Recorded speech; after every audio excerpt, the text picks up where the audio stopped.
Black Beauty by Anna Sewell. Chapter 1. My Early Years. The first place that I can remember is a large field with a little wood at the top, where I lived with my mother and some other horses. A small river ran along the bottom of the field. If I stood at the gate to the field, I could see my owner's house next to a road. The owner, Farmer Gray, was a good man. He gave us healthy food, and he spoke to us as kindly as he spoke to his children. There were other young horses in the field with me, but I was the youngest. I used to run with them and have great fun. We used to have races, and when the biggest horses got too excited, they kicked, bit the horses next to them. One day, when my mother saw what was happening, she called me over to her. "Listen to me. The horses in this field are all good horses, but they are not all like us. I don't think you have ever seen me bite or kick anyone. I hope that you'll grow up to be gentle and good. Never bite or kick, even when you are just playing a game." I have never forgotten my mother's advice. I grew into a tall, strong horse with a black coat, with one white foot and a white star on my head. I soon learned how to pull a carriage. Sometimes I pulled the carriage with my mother, and she helped me to learn what to do. "The harder you work, the kinder people will be to you," my mother explained one day. "I hope you find a good owner. However, there are many kinds of men. Some are as good as our owner, but some are bad. We never know who might buy us.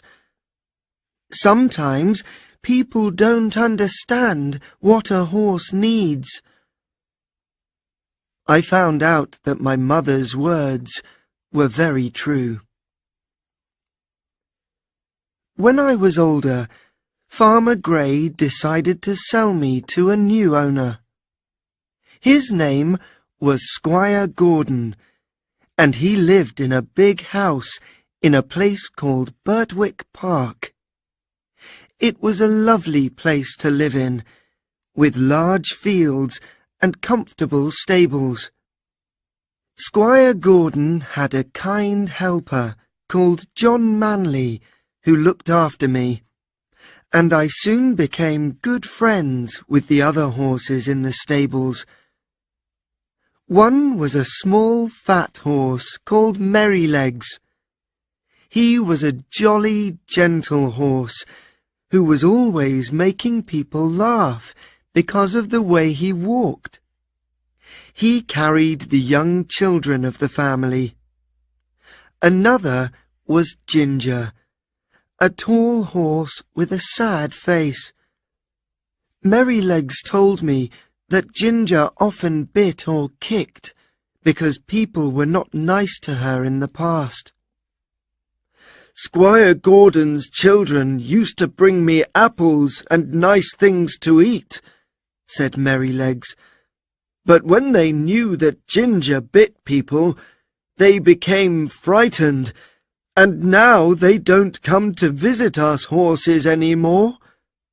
However, if people are kind to her, she'll soon learn to stop biting," he explained. The next day, Squire Gordon took me out around Birtwick Park. "How is your new horse?" asked his wife when we returned. "He is a perfect horse," he said. "What shall we call him?" "He is very handsome," his wife said. "Why don't we call him Black Beauty?" "Yes, I like that," said Squire Gordon. And that is how I got my name.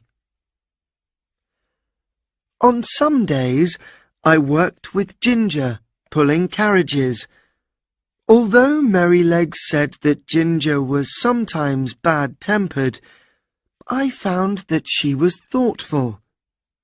She always worked hard, so that I didn't have to pull the carriage any more than she did. We soon became good friends. One day, when I was working with Ginger, she told me about the people she worked with in the past.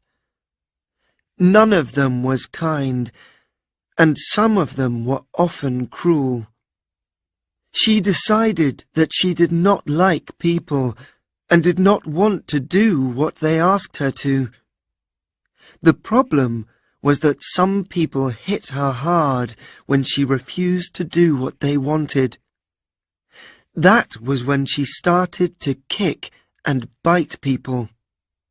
Then they wanted to sell her, and finally she arrived at Squire Gordon's.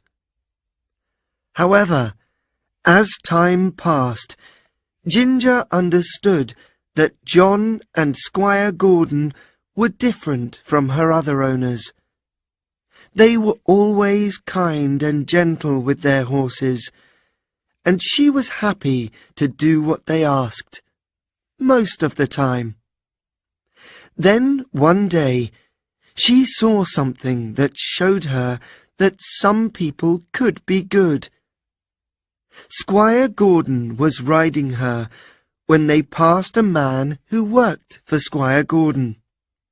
The man was angry with his horse and hit it hard to make it go faster. Squire Gordon did not like this. "I've never seen a man who was so unkind to a horse," he cried. "No horse will do what you want by hurting it. The people who work for me must understand that a horse is not a machine." Ginger now began to respect Squire Gordon. After this, she decided she would not bite or kick people any more. "She'll be as good as Black Beauty soon," said John. "All she needed was for people to be kind to her." One day, I was surprised when John brought Merrylegs back to the stable and said, "Don't do that again, Merrylegs, or you'll be in trouble." "What did you do?" I asked him. I was very surprised, because Merrylegs always behaved so well. "Oh, I didn't do much," said Merrylegs. "I wanted to give the boys a lesson, so I threw them on the ground." "What?" I said, very surprised. "But you were always so careful with the children." "Of course I am," he said. "I would never hurt the girls or the little children, but the older boys need a lesson sometimes," he continued. "They think that a horse is like a machine, which can continue for hours without a rest. They never think that I can feel tired. So I stopped. When I did not continue, they hit me with a stick. Then I threw them off. They need to learn how a horse feels." "Why didn't you kick them?" said Ginger. "No, I would never do that. I threw them off because I knew it would not hurt them. If I kicked the children, I would be sold to some unkind person who would hit me all the time.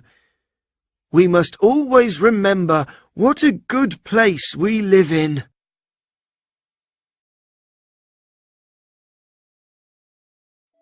Chapter 2. Difficult Journeys. One morning, I was put into a small carriage to take Squire Gordon and John on a long journey for the Squire's business. I liked pulling this carriage because it was very light and easy to pull. It was raining when we left, and it was also windy, with many leaves blowing across the road. On our journey, we crossed a bridge, and I saw that the water of the river was really high. Many of the fields that we passed were flooded, and sometimes I had to pull the carriage through water on the road. When we got to the town, I had a good rest, while Squire Gordon did his work. We started to go home late in the afternoon, and now there was a real storm. I heard the strong wind blowing through the big trees that we passed. "I will be happy when we are out of the wood," said Squire Gordon. And as soon as he said this, a big tree suddenly fell across the road in front of us with a loud crash. "That was close," said John. "What can we do?" asked Squire Gordon. "We can't go forward," said John. "I think that we'll have to go back home a different way." So we went back along a different road. It was longer, and when we got to the bridge, it was dark. We started crossing the bridge, but I felt that something was wrong, so I stopped. "Come on, Beauty," said Squire Gordon, who tried to make me cross the bridge. "There's something wrong," said John. "What's the matter, Beauty?" I knew that the bridge was not safe, but I could not tell him. Then we heard a man shout from the other side of the bridge. "Stop!" he called. "The bridge is broken in the middle. If you continue, you will fall into the river." "I see," John replied. "Thank you, sir." "And thank you, Black Beauty," called Squire Gordon. "You saved us." We had to take another road home, but the wind was less strong now. At last we saw the gates of Birtwick Park. I was very pleased to be home, and enjoyed my evening food because I was very tired. A few weeks later, Squire Gordon and his wife decided to visit some friends who lived about 60 kilometres from my home. They drove Ginger and me about 35 kilometres on the first day. We stopped often before we reached the town, where we would stay for the night at an inn. Ginger and I were fed and brushed. We were ready to go to sleep when another horse arrived. His young rider smoked a cigarette while his horse was brushed. I don't know how long I slept, or what time it was when I woke up. I felt uncomfortable, although I did not know why. I heard Ginger coughing, and I saw that the air was filled with smoke. Then I knew that there was a fire. A man appeared with a lantern and tried to take the horses outside. We could see that he was anxious, and this frightened us even more. None of us wanted to leave, although we knew we were in danger. What would happen to us? We did not want to go anywhere. Then John arrived. "Come on, my beautiful horses. Wake up, please. It's time to go." He spoke softly and was so gentle with me that I stopped feeling frightened. I slowly followed him out of the building and away from the fire. When I saw that I was safe, I called out for the other horses to leave. Ginger later told me that I had saved her. By now, the fire was bigger, and just as John led Ginger away from the fire, the building collapsed. Finally, some firefighters arrived to try to put out the fire. After many hours, the fire was no more. When we arrived at the house of Squire Gordon's friends the next evening, everyone was talking to John. "It is one of the hardest things in the world to move horses when there is a fire," said Squire Gordon's friend. "What you did to help them was incredible." Chapter 3. Joe Green's Lesson. When we returned to Birtwick Park, we heard that John was to have a new helper. His name was Joe Green, and he was 14 years old. "Are you sure you don't need someone who is older than this?" asked Squire Gordon. "No, sir," said John. "Joe is small, but he wants to learn, and he is a hard worker. I was the same age when I started here.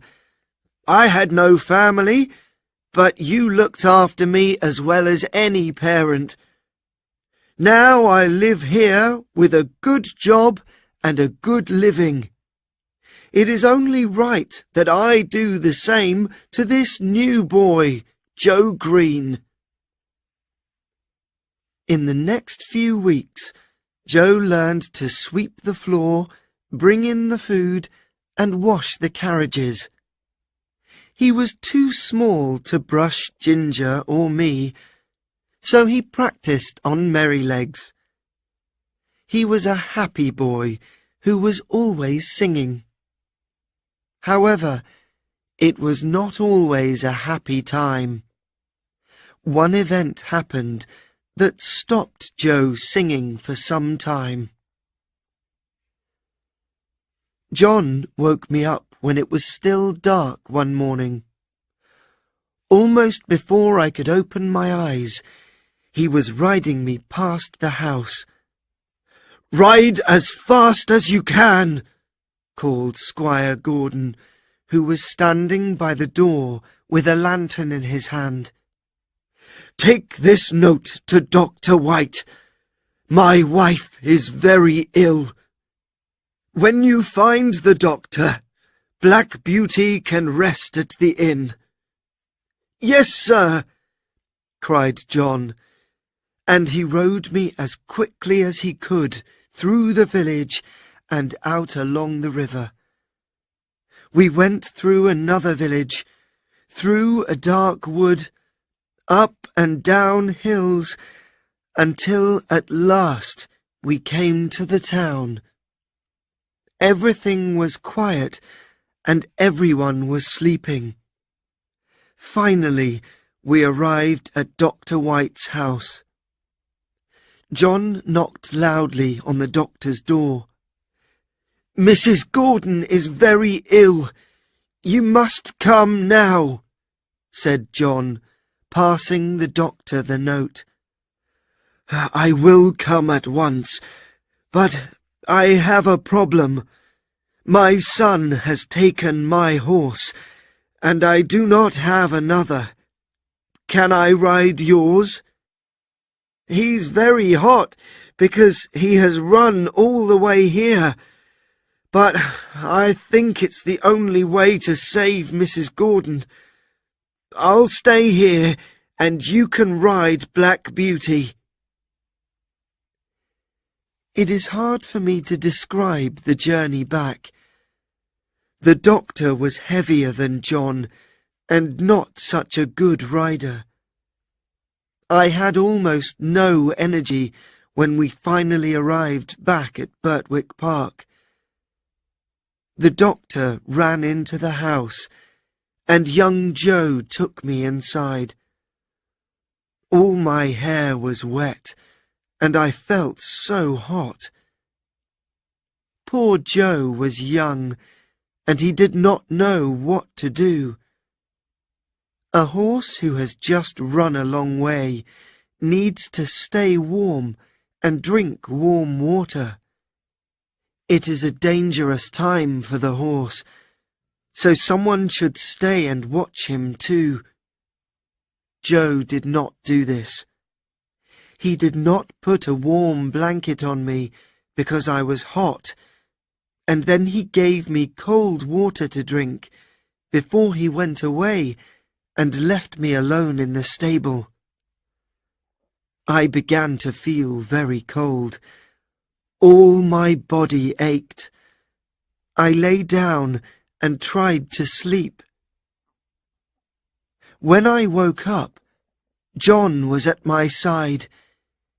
It was difficult for me to breathe. He covered me with blankets and gave me some hot water. He then stayed with me night and day. Squire Gordon also came to see me. "Poor Black Beauty! You saved my wife's life, and now you are as ill as she was." Although I was ill, I was happy to hear that she was well again. Young Joe Green was very unhappy. He knew that I was ill because he did the wrong things that night. Luckily, I became well again in a few days, but I knew that John was angry with Joe. A few weeks later, Joe took me out to take a message to a neighbour. On the way home, we passed a carriage that was full of heavy metal bars. It was taking them to a nearby factory. The wheels of the carriage could not move because the carriage was so heavy and there was thick mud on the road. 2 horses were trying to pull the carriage, but they could not. The driver was hitting them hard with a whip. "Stop, please," said Joe. "The wheels will not move in this mud." "Be quiet," said the driver rudely. "I can help you take some of the metal from the carriage, then it will move," said Joe. "Go away," said the driver. "I know what I'm doing." He continued to hit the horses. Joe quickly rode me to the factory and found the manager. Joe told him what the man was doing. "Thank you, Joe," said the manager. "I'll deal with the man. Will you tell the police what you saw?" "Yes, I will," said Joe. The manager went to find the carriage with the metal, and Joe went home. He told John what happened. "You did the right thing," said John. We heard later that the police asked Joe about what he had seen. Joe explained very well, and when the police saw the poor horses, they sent the driver to prison for 2 or 3 months. It was wonderful to see the change that came over Joe. He learned from his mistakes to become a very good worker. John was now very pleased with him. "You look taller than you did last week," said John. Soon Joe was singing happily again every day. Unfortunately, Mrs. Gordon became ill again in the years that followed. The doctor said that she should live in a warmer climate. We heard that Squire and Mrs. Gordon were going to leave England. Everybody was very sad. All Squire Gordon's horses were sold to new owners. Ginger and I were the last horses to leave Birtwick Park, and one morning we took Squire Gordon and his wife to the railway station. We never saw them again. Ginger and I found out that we were going to live at Earlshall Park, the home of a rich earl called Smythe. John took us there the next day and told the new helper, a man called York, that we were the best horses they could have. Then John left too. I felt very sad to see him go. I did not realize that my new home with Earl and Lady Smythe would bring new difficulties for Ginger and me.